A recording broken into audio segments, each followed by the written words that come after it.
without buying anything on Amazon. So far, I think I'm doing good. I do have a strong craving to click on the app, but I know if I do, I might relapse. Ordered so much from Amazon that they delivered in all of my this. packages in this huge box thing because I guess I had so many packages. Well, I opened all of them up and all of this is what's in this huge thing. You guys, I need to stop ordering from Amazon. Okay, we got that woman there. We got this woman. What? Her poor husband, look, he's so tired. He's so over it. Dude, you have a problem. What do you mean? You have a problem. It's just 2 packages.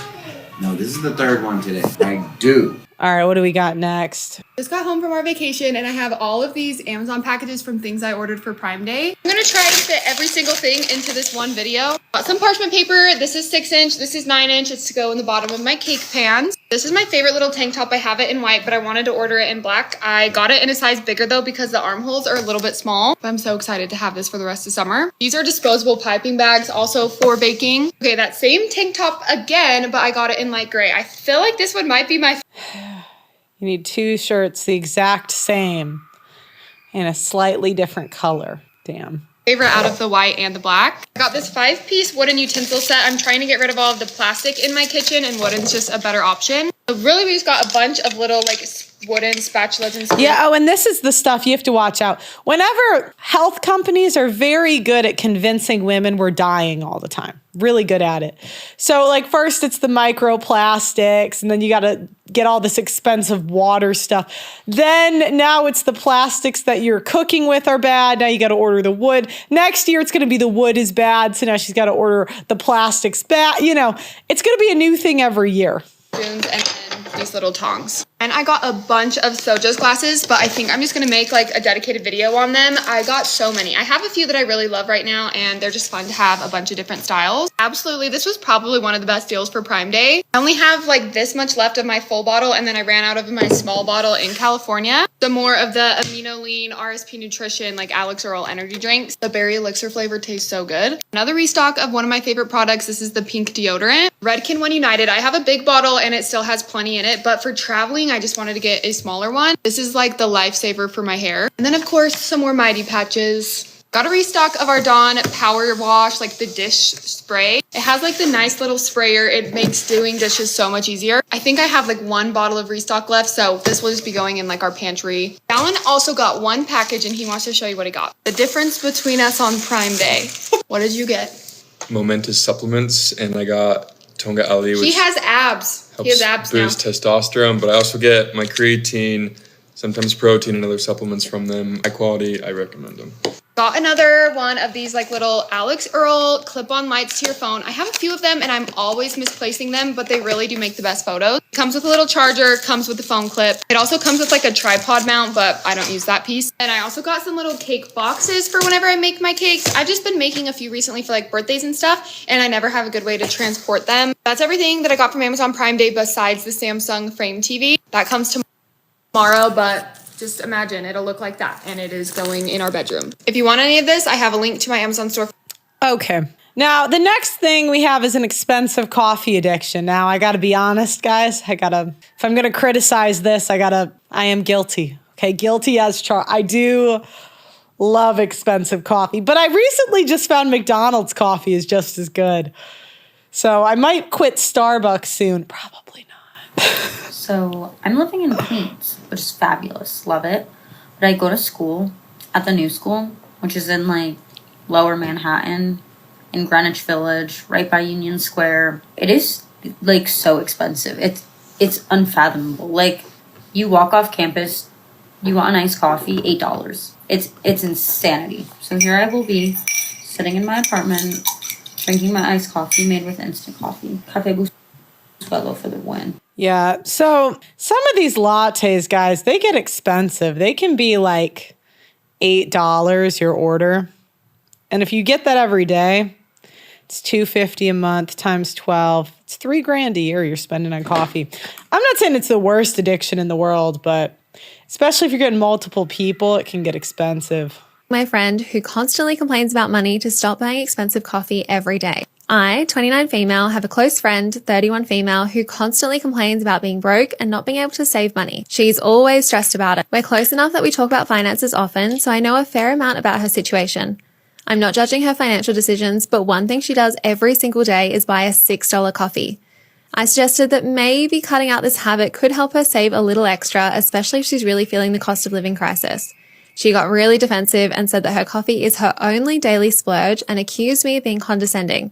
It got pretty heated and now she's barely speaking to me. Friend's barely talking to her because she said to stop buying coffee. Listen, I feel like I blinked and now coffee is like $8 in the United States. I was just in France for 2 weeks and there I could get an espresso for like €1.50 and I could get a cafe double, which is like a double espresso for like $2.50. I think the max I paid was €3. And here we're allowing them to charge us like $5 for a coffee or $6, which I paid more recently for one that was fun. And if you want really fun, you're looking at like $8. We can't accept this. I was in Rome 3 years ago and my friend and I were walking around and we were shopping. She's originally from there. And I was like, I'm dying. I'm fading. I need some coffee. And she's like, oh yeah, go over there. You can get a coffee. I literally put down €1, €1 coin, boom. And I got an espresso. I always make my coffee at home because I think that it's such like a price gouge and I will gladly continue to be making it because it is ridiculous out here. So we got a travel addiction. The problem once you start traveling so often is that becomes your baseline. This is so true. As someone who travels very often, I feel like I have to outdo myself for the last trip. Example, last year I went to Mykonos, Greece by myself. Spent the entire week on the beach, getting massage, just relaxing, enjoying my time, having a fantastic time. Right now, I am in Geneva, Switzerland, and I just returned from the mountains in France, where I skied the entire week with a ski group of Black people. And I'm about to go back to France so I can chill in my favorite city ever, Paris. It's like traveling gives me this adrenaline rush. And even though I am somewhat sick right now and have to get to the airport very soon, I love this feeling. And I'm already planning the next trip. Like, what is wrong with me? And for those wondering, yes, I did vlog this entire. Yeah, who is paying for these trips? I looked it up. The average trip's like $5,000, especially if it's international. In like 2022, I got really addicted to going on trips and like traveling. I mean, aren't we all addicted to traveling? But I knew it was getting out of hand, that I was getting way too comfortable booking trips all the time. No planning, no financial responsibility going through my head. I knew I was getting too comfy with it when I started booking full trips. I'm talking like flight, hotels, the whole thing on my phone. Because that is such a computer activity. If you're booking a trip, it's just something you do on your computer, not your phone. That's crazy. I knew I was getting way too comfy when I was booking full-on trips just on my phone while I'm like at the grocery store or whatever. I really had to reel it back in the last few years. Okay, let's see who's next. For the past few years, I really hated my life. So I did what I do best, run away from my problems, literally. My life was not going how I had planned or hoped. Ending a long-term relationship, hating my job, navigating my parents' divorce. For years, I felt... How traumatized can you really be if you get divorced, if your parents get divorced as an adult? Now, I'm not trying to be insensitive here, but like you're raised. Do you know what I mean? Like you're raised. It's not at that point. Who cares? Do you know what I mean? Like only women are going to do the whole sob story thing when you get divorced. Your parents get divorced at like 30. It's like how you're seeing them a couple times a year anyways, most people. Felt so stuck and frustrated, and I couldn't take it. So I took off. I went and traveled alone to so many new places, any chance to escape my life, my anger and frustration. Well, because who's sad on vacation, right? And so what if I had to travel alone? I was trying to escape from everyone anyway. So although solo travel may have started off as an escape for me, I really love it so much now. I mean, I've always loved traveling. Women don't care about their safety, to be fair. Why should men care about our safety if we don't? We're like traveling to other countries by ourselves. And let's be honest, we're not overly responsible as a group. I just can't imagine we're taking proper safety precautions, really. Since our world is... Steve M says, what are you, 12? Get over it. It's such a big and beautiful place, and I want to see all of it. I want to experience life in a new country, try new foods, try new things. And what I love about solo travel specifically is the freedom. I love the satisfaction and confidence that I gain from doing it on my own. And even though it's still scary to travel alone sometimes, I think it's so worth it.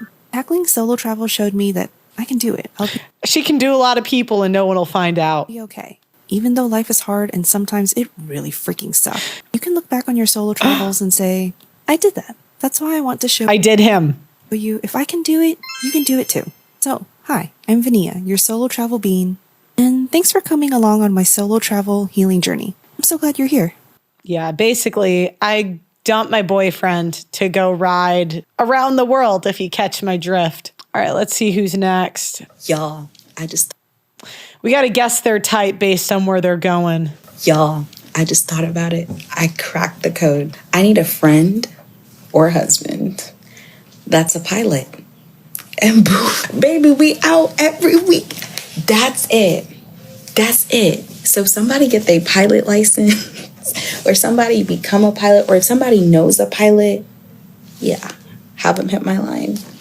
You know, when you fly a private plane, you have to pay for the gas. It's actually pretty expensive. You can't just, I mean, I don't know if can pilots freely fly people on their plane? Like flight attendant? I don't know if they're allowed to do that because I think too many people would take advantage of that. Male or female, I'm open to both. I don't discriminate based on gender, but a pilot, that's the one. If she's in corporate America, I think she's probably going for the white guys or I would, guess she might go to, because people tend to pick industries, women at least, based on their type. But today we got a special guest. We have Shiv here in the studio. Is there anything I missed, Shiv? No, you nailed it. Cool. So what do you think about the topic? Oh my God. I've seen girls waste money on the silliest things, and it's like wild, like the stuff I've seen girls I've dated spend money on. Like one of them would just keep buying nail cutters because they keep losing them, and it was to a point where at one point I took her phone and looked up on Amazon, and she ordered it 20 times over the last 6 years. Oh my gosh! And I'm that's insane. Just put it in your purse or something. Right. So yeah, dumb spending is. Is there anything because it's interesting, you could probably afford a lot of their habits, but is there anything where you're just I don't care, I am not paying for that? Well, I can afford, I'll never fly private planes. Mm-hmm. I know, but if you're vetting a girl to be with you long term, maybe is there any habit that you may think that's got to go? I mean, I think designer clothes, all the name brand stuff. I think it's so stupid, especially because you think about all the technology that's in an iPhone and it's $1,000, and then a piece of fabric supposed to be $2,000, or a purse is supposed to be $5,000. I do have a few designer things gifted to me as gifts because I have rich friends, but I think that's so disgusting. If she wants to buy Have you ever had a girl ask you to buy her something? That? On her, my ex-girlfriend on her birthday, but I took her to Zara and just said, buy a few items here. So she asked you for something designer? Yeah, she wanted to buy something from Gucci or whatever. And I'm we can go to Zara and you can pick up a few items. So yeah, I just think the principle of it's really stupid. I know a woman that she's really into plastic surgery, and she gave me her expenses for the year. She's a little bit older, not that old, but she's late 30s, early 40s. What do you think she spent a year on plastic surgery? Filler, Botox, under eye? So 10? Yeah, you're right. 10 grand. It was about $10,000 a year. Mm-hmm. Wow. So over the course, that's $1,000. That's $800 a month. Yeah, to be fair, I think she paid for it herself. But if you assumed a guy, that's $100K. Yeah, but when women say they paid for it themselves, it's because they don't have to pay for food or dinner. If they date guys, that's the part of the gender wage gap I always find funny too. It's what about all the freebies girls get? Yeah, that's true. Right? Mm-hmm. First off, we all know the gender wage gap is bullshit, but yeah, that never gets accounted for, that they don't pay for a lot of stuff. You know what else I've heard? Expensive gym addictions. Gym? Yeah, I did a space once, and put the link in the chat because I want to bring up guys to tell me what you guys have seen. But one thing I've heard from men is that they don't want to pay for like a $250 a month gym. Yep. Like the gym addictions add up. The charity addictions, like a lot. The women's charity, it's not charity. Like it's just virtue signaling. Like, Well, it's charity with their husband's money. Right. You know what? Like- Rich Wives Fund. You met him. He worked for PETA. Oh yeah. And he told me that they call like rich men's wives. They fund PETA. Oh, I believe it. No, it's so bad. My friend's girlfriend works for a huge charity in San Francisco, and it's the dumbest causes I've ever seen in my life. And it's always the husbands. And in fact, Mark Zuckerberg has a charity, and it's named after his wife first. Of course. And then his name's tacked on at the end. And I'm like, that's crazy to me. It's all his money. So, yeah. What about like a social media addiction? Has that ever affected any of your relationships? I can't stand girls that, I don't mind if she's on her phone if we're not doing anything important, but like on a dinner date or something, that's such a huge turn off. Also, girls who take way too many photos, unless they're like, it's their job or something. But no, to me, the like, if you're holding your phone recording an entire concert, it's like, you realize like you could just go on YouTube and watch this concert. Like you know what I mean? Do you know what I never understood? I never understood travel pictures. Like if you go somewhere and you take a picture. Yeah, Because without the person in it, right? You're saying like they just take a photo of a mountain that you can Google search? Couldn't I just I don't get it either. Couldn't I just Google the picture and like get a better one? It's so dumb. I don't know. I mean, maybe people want to remember how it was the day that whatever, but I just never. I get it like with you guys there, but like, I don't just, get, like, like if I go to the Himalayas and take a photo of the Himalayas, like there isn't 8 trillion better photos by real photographers of the same thing. Yeah, like when we were in college, you like travel for volleyball, and I just remember we went to like Denver, and it's very pretty there. Yeah. Everyone was taking pictures, and I'm like, I would understand pictures like with people or like yourself, but like just to the mountain. Aren't there a million pictures of a mountain that are better than what you're? Well, I think a lot of women think they're photographers. They think they're artists, right? They want to add a filter to it to be artsy. And then let's be honest, they're taking that photo just to let other girls know that they dated a better man than them, right? Like, oh, my man took me to Machu Picchu. Oh, that's so true. Of course, they'll exclude who's paying for it, but they'll be like, manifesting in Machu Picchu. This mountain reminds me of the futures I have or whatever shit. Yeah.